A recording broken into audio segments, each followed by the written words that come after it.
Hello everyone and welcome back. Today we will be discussing the murder that was solved by a fitness tracker app on a phone. And while we're discussing that, we're also going to be talking the role of social media and what would happen if social media was not there. So today, this story is about a 14-year-old named April.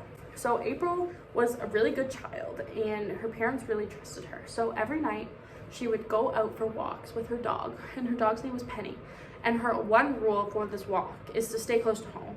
And also, she needs to be back before dark. That was the most important thing, be back before dark.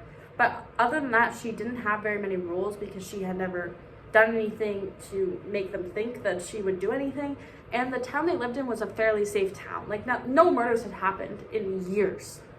So, on July 24th, 2014, she took her dog for a walk, her dog Penny. So they were going for a walk, and it was starting to get darker out. And when it got darker, her mother started to worry because she had never been late before. So when she wasn't returning home and not answering any texts, her mother was just a little confused, which understandably, any mother would be. So her mother filed a missing persons report. And while she was doing that, her dog Penny was actually on the walking trail, like trying to round up people. Like, she kind of ran out all scared. And these two people that were on the walking trail saw her and followed her into the woods, where they found 14-year-old April. And she was dead, like someone had murdered her. And so the people that found her called the police. The police came and looked at it, and they found out, and they ended up telling her mom. They're like, we just found your daughter. And like, that was the missing persons. For all of a sudden, their daughter's dead. Like, which really is sad. But her boyfriend, they ended up questioning her boyfriend, and her boyfriend had a text message from her that was like, OMG, I think I just almost got kidnapped. And so they were kind of like, oh, well, something definitely happened. So they put out stuff like, has anyone seen anything? Like, hoping to get some sort of like any public help to see if they found anything. And some people came forward and they said, we saw her talking to someone who looked a little bit older than her, and she kind of looked like worried by it, but like a lot of people said they just assumed it was her boyfriend, so they didn't really do anything about it. But they did say she kind of looked worried, but they just assumed that she was in a fight and it was her boyfriend. So fast forward a couple weeks, they finally found her phone. It was like miles away from her body. Like, they were searching in this radius forever, and they finally found it, like miles away. So when they went on the phone, they noticed that something was active on the phone. And the thing that was active was a fitness tracker app.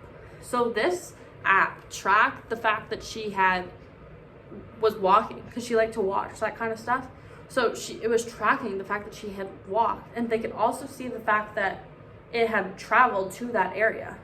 So on the tracker, when they were looking at it, they could track her speed. So when she was like, you can see her walking, and then all of a sudden she stops, which is when they assumed they're talking to this guy that other people were talking about. So you can see that she stops, and you can see in it that she turns around and starts walking the other way really fast, like as if she was worried about something. And then all of a sudden, the route stopped again. It just kind of stopped, and the phone stayed up in the same spot. And it kind of like drifted off into the woods, and it kind of like stayed there.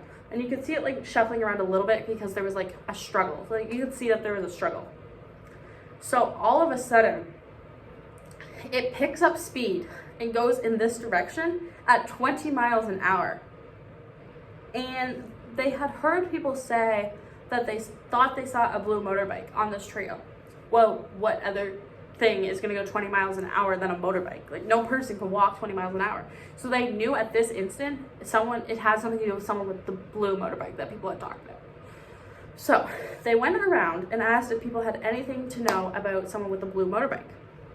Well, some people did, especially this one person, and their neighbor happened to be the person with a blue motorbike.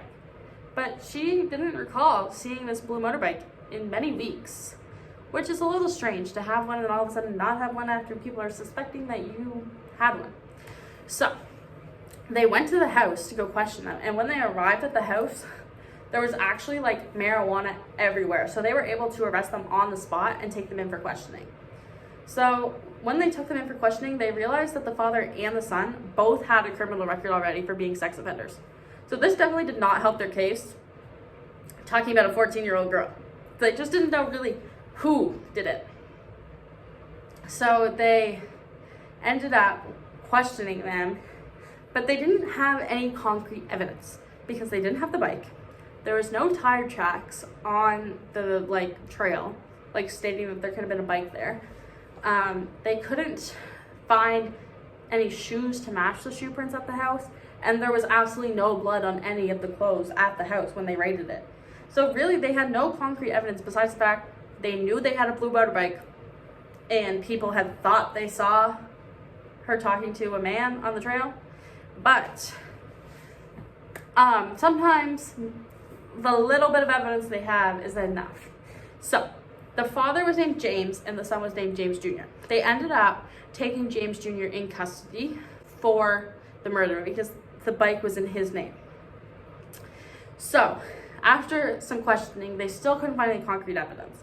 But his girlfriend, they had a kid together. She actually ended up testifying, saying that night when it happened, she walked downstairs to see his motorbike helmet he was cleaning it off at 3 a.m. with hand sanitizer. And hand sanitizer is something you use to get rid of germs. Therefore, he was probably trying to get rid of something with his helmet. And she also said she found his sweater that he wore that night full of clumps of girl's hair, and that girl's hair very well could have been April's, but we don't know because he got rid of it. But she did say she saw that. He ended up being sentenced to life in prison, but to this day, he still completely denies it and says it wasn't him because nobody had concrete evidence.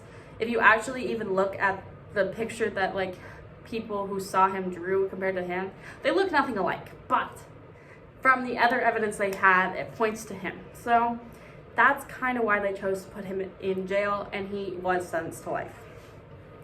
So now that we have that story out of the way and we have a bit of a background, we're going to talk about what the social media was. So as I'm sure you can tell, the social media was the fitness tracker app. So this app she had on her phone was linked to her walking. So it was the media that the police used to help discover what had happened. So if they wouldn't have had the app, they may have never known that it was a bike that sped up. Because as I said, there was no tracks on the ground stating or showing that there was a bike there. So they may have never known that there was a bike, but the fact that the thing went from 2 miles an hour to all of a sudden 20, that's a big difference, and it would have had to be something. So it would have helped. It would have made it harder to figure out what would have happened if they wouldn't have had the tracker app. And it also helped to show that there was a sign of a struggle, because she was in one place for a while, kind of moving, shuffling back and forth, which otherwise they wouldn't have seen that. And lastly, they can see her turn away. She was walking this way and all of a sudden she goes this way. So that also shows that there was something that frightened her. So they can see all this stuff, plus the bike definitely helped to make a solid case without full evidence that it was him. Anyway, that is all I have for today. So thank you guys very much, and I'll be excited to see you guys in the next video. Bye.